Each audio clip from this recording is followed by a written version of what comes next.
Alrighty, let's look at a few pawn endgames. In situations where white king is in front of the pawn. Here, usually the determining factor is the center of the board. Well, it's a kind of like a nice guideline.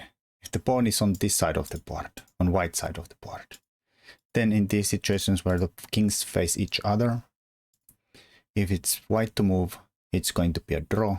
If it's black to move, they're gonna lose. Here, for instance, king d5, black's gonna keep the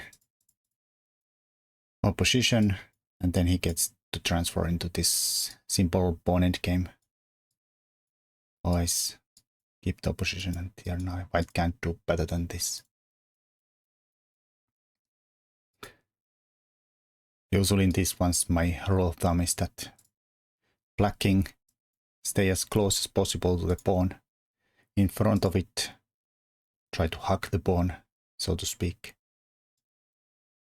And when you have to go away, stay in the front of it. Always come close as possible. Well, not in this case, like stay in contact in front of the pawn. Close as possible in front of the pawn, not to the side. So here, and when you have to decide on the side, always side on the side of the enemy king.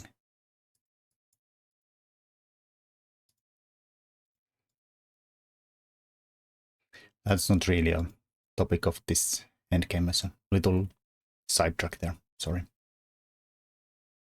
On the other hand, if this situation was black to move, they have to give up, and then white gets to break into the key squares. Either way black goes, white's gonna establish a route for the pawn to just go through and win easily. On the other hand, if the pawn has advanced to the enemy side of the board, here it does not matter who's to move. If it was black to move, let's say they go yield that side, we just go here and walk the pawn through. On the other hand, if it's white to move, it's gonna be the same. Even though black has an opposition here, white has a pawn move and he cannot keep it. This would be a draw if it was white to move, but it's now black to move. We get there and deny black entry here, so they have to get out in front of the pawn. And then we go and promote and win easily. In case of knight pawns, they can be a little trickier. Here we start a little further away. Here, for instance, white can establish this situation here, where it gets in the front of the pawn. That's the way to go. Here he has to be careful he's not going to play g6. Thinking that, oh wait, I have this easily. King goes to g8, g7, and win easily. That would be the case. Unfortunately for white, in this situation, black has king h8, exclamation mark. And now g7 is gonna run into king g8. And now we have to give out the pawn or stalemate black. Or this would stalemate black immediately. So white has to be careful.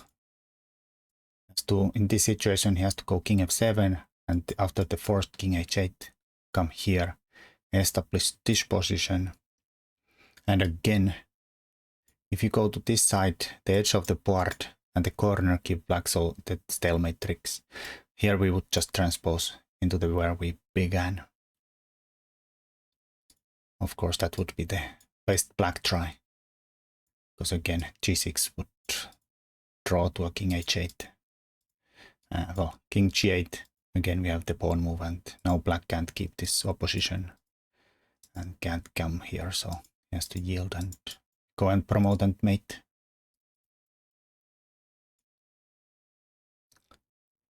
Well, in this situation, white should go to this side, and then it's an easy way. Either black goes here, or we go here and just go through.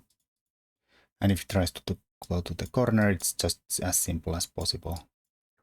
Just walk the pawn through, deny the corner square from the enemy king and promote. Knight pawns, king in front of it. Doesn't matter who is to move here. Of course it is black to move. Even here it's the easiest. Because there's no longer stalemate tricks if you have to go there. We go here, you have to go here, and then this happens with check, so there's no tricks left. But yeah, knight pawns still does not matter who's to move if the pawn is on black side of the board. In the case of rook pawns, it does not matter. If the black king gets to the corner, there's no way of getting him out of there. He's gonna stay there and draw easily. Doesn't matter if you get the king in front of it. Basically you have to get the black king very far away from here and get the king here to support this kind of situation. So that's why flank pawns tend to be really, really drawish. Alright, let's look at few further away examples how we can apply that knowledge. Here is well, the first thing you notice as white that your pawn is on this side of the board on your own half, and so is black. This is kind of famous position in a sense that, well, black can draw with king f6. Let's show that first. You come here, and now you go here, and you establish this opposition with the pawn on white side of the board, and you draw this.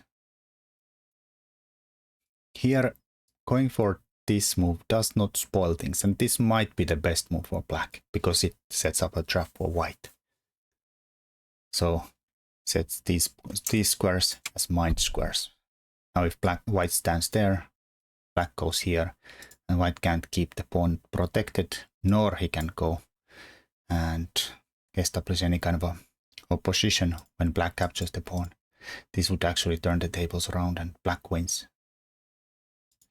But here white has a nice move, king d6, attacking the pawn.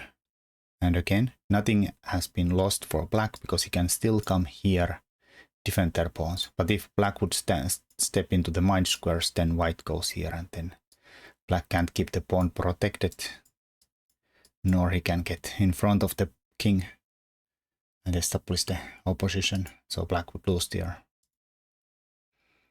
But here king f6 defends the pawn, and now white does win the pawn. And now again we have a mind square here. Black should avoid. Has to if he goes here again. Now we get the opposition, but it's black to move, and he has to yield the key squares. And again, white can establish a path for the pawn to promote. So don't step into the mind square here. Apply your knowledge of this situation that you know with the pawn on white side of the board. You can establish the opposition here and draw it.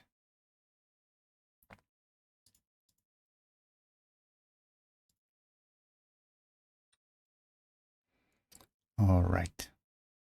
Okay, and since in a situation where the pawn is on black side of the board already, here it does not matter what black does. He can come here. Again, white should not step into the mind square here, but attack the black pawn. Black can defend it. White can go here. And this does not matter since the pawn is on this side of the board. Who is to move here? White can just go side step here, and now black has to yield the opposition because white had the extra pawn move there. Go in and promote. So one of the knowledge of these basic pawn endgames can help you in a little further or more complicated ones. You know where to. For instance, in this situation where you know you're not going to win the race to win the pawn. Like if black would be already here,